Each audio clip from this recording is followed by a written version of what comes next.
샬롬, 이동춘 목사입니다.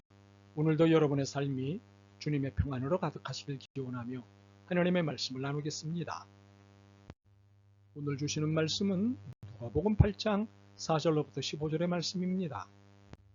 이 말씀 중에 4절로부터 8절을 읽겠습니다. 각 동네 사람들이 예수께로 나와 큰 무리를 이루니 예수께서 비유로 말씀하시되 씨를 뿌리는 자가 그 씨를 뿌리러 나가서 뿌릴새 더러는 길가에 떨어짐에 밟히며 공중의 새들이 먹어버렸고 더러는 바위 위에 떨어짐에 싹이 났다가 습기가 없으므로 말랐고 더러는 가시떨기 속에 떨어짐에 가시가 함께 자라서 기운을 막았고 더러는 좋은 땅에 떨어짐에 나서 100배의 결실을 하였느니라. 이 말씀을 하시고 외치시되 들을 귀 있는 자는 들을지어다. 아멘. 누가복음 8장 4절로부터 15절 말씀을 본문으로 마음의 토양, 믿음의 토양이라는 제목으로 말씀을 나누도록 하겠습니다. 본문은 예수님의 비유입니다. 사람들에게 하나님 나라에 대해 설명하시는 중에 예를 돕기 위해 꺼내신 비유입니다. 이 비유는 일명 씨 뿌리는 비유입니다. 어떤 씨 뿌리는 자가 씨를 뿌렸는데 어떤 씨들은 길가에 떨어졌고 어떤 씨들은 바위 위에 떨어졌고 어떤 씨들은 가시떨기 속에 떨어졌습니다. 그리고 어떤 씨들은 좋은 땅에 떨어졌습니다. 그런데 열매를 맺은 것은 좋은 땅에 떨어진 씨뿐이었습니다. 다른 곳에 떨어진 씨들은 안타깝게도 전혀 열매를 맺지 못했습니다. 도대체 왜 이런 일들이 일어난 것일까요? 길가에 뿌려진 씨들은 사람과 동물들의 발에 밟히고 새들이 먹어버렸기 때문입니다. 바위 위에 떨어진 씨들은 싹이 나기는 했는데 습기가 없어 말라버렸기 때문입니다. 가시떨기 속에 떨어진 씨들은 가시떨기와 함께 자라다 보니 그 기운에 눌려버렸기 때문입니다. 그러나 좋은 땅은 씨가 뿌리를 내리고 자라는데 최적의 조건이었습니다. 그렇기 때문에 열매를 맺을 수 있었습니다. 예수님은 이 비유를 통해 하나님 나라를 설명하셨습니다. 11절로부터 15절을 읽겠습니다. 이 비유는 이러하니라. 씨는 하나님의 말씀이요 길가에 있다는 것은 말씀을 들은 자니 이에 마귀가 가서 그들이 믿어 구원을 얻지 못하게 하려고 말씀을 그 마음에서 빼앗는 것이요 바위 위에 있다는 것은 말씀을 들을 때에 기쁨으로 받으나 뿌리가 없어 잠깐 믿다가 시련을 당할 때에 배반하는 자요 가시떨기에 떨어졌다는 것은 말씀을 들은 자이나 지내는 중 이생의 염려와 재물과 향락의 기운이 막혀 온전히 결실하지 못하는 자요 좋은 땅에 있다는 것은 착하고 좋은 마음으로 말씀을 듣고 지키어 인내로 결실하는 자니라. 예수님께서 이 비유를 통해 주신 메시지는 어떤 마음의 토양이 말씀의 열매를 맺는지에 대한 것입니다. 설명하신 마음의 토양은 네 종류입니다. 길가, 바위, 가시떨기 속, 좋은 땅입니다.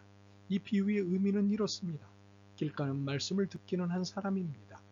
그렇지만 악마가 와서 그가 들은 말씀을 마음에서 빼앗아 갔습니다. 그런데 빼앗겠다고 하지만 그 어떤 저항도 없었습니다.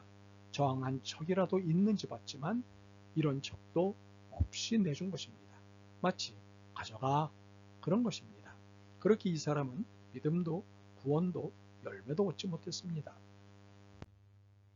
바위는 말씀을 듣고 그 말씀을 기꺼이 받아들인 사람입니다. 하지만 믿음의 뿌리를 내리지 않았습니다. 그래서 그 믿음이 얕아 오래가지 못했습니다.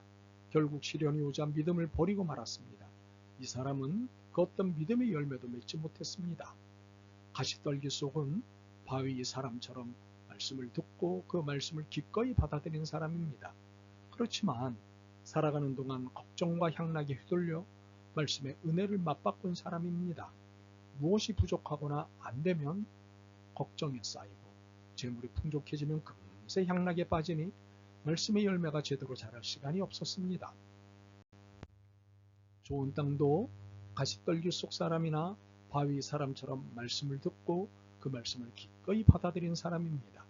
그런데 가시떨기 속 사람이나 바위 사람과 달랐던 것은 말씀을 대하는 태도가 한결같고 꾸준했다는 것입니다. 바르고 착한 마음으로 말씀을 듣고 간직하기를 꾸준히 하였습니다. 시련이 오고 걱정이 와도 마귀가 오고 유혹이 와도 한결같은 마음으로 열매 맺기를 멈추지 않았습니다. 꾸준히 꾸준히 열매를 맺었습니다. 이 네 종류의 토양은 공통점이 있습니다. 모두가 말씀은 들었다는 것입니다. 그러나 들은 말씀을 얼마나 갖고 있었느냐, 그 말씀을 사수하기 위해 어느 정도의 분투가 있었느냐에는 큰 차이가 있었다는 것입니다. 자, 그렇다면 지금까지 여러분 자신의 삶을 돌아봤을 때 이 네 종류의 토양 중 어느 토양의 삶을 산 것 같습니까? 길가, 바위, 가시떨기, 속, 좋은 땅, 대개 길가, 바위, 가시떨기 속 좋은 땅을 돌아가며 사셨을 것입니다. 혹시 좋은 땅은 빼놓고 길가, 바위, 가시떨기 속? 우리 모두의 마음의 토양이 좋은 땅이기를 바랍니다.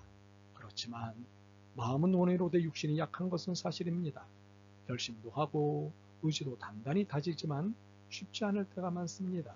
그런데 이를 당연한 듯 자연스럽게 인정하기 시작하면 우리의 믿음에 문제가 생깁니다. 믿음이 은혜인 것은 사실이지만 수고도 요청되는 영적 과제이기 때문입니다. 그러므로 우리 모두의 마음의 토양이 좋은 땅이 되기 위한 수고가 필요합니다. 어떻게 하면 될까요? 15절을 그대로 따라 살면 됩니다.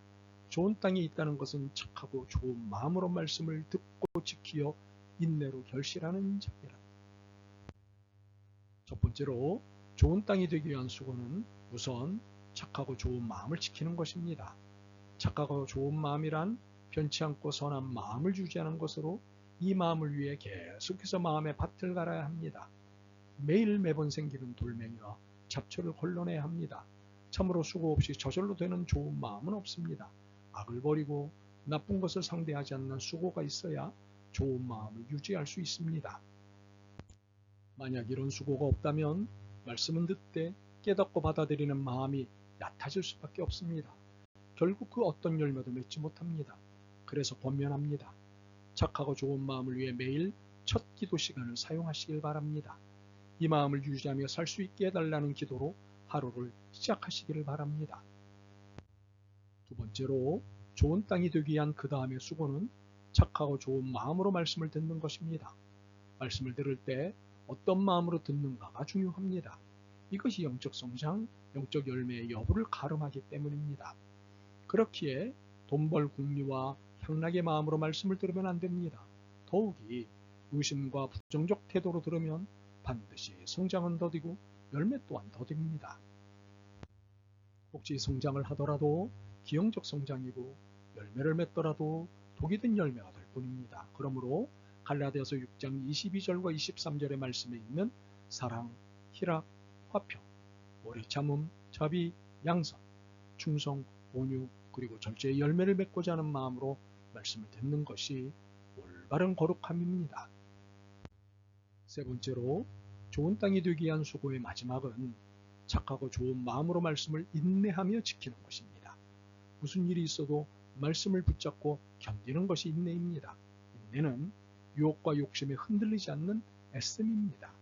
그런데 이 인내는 한 해, 두 해의 인내가 아닙니다. 평생의 인내입니다.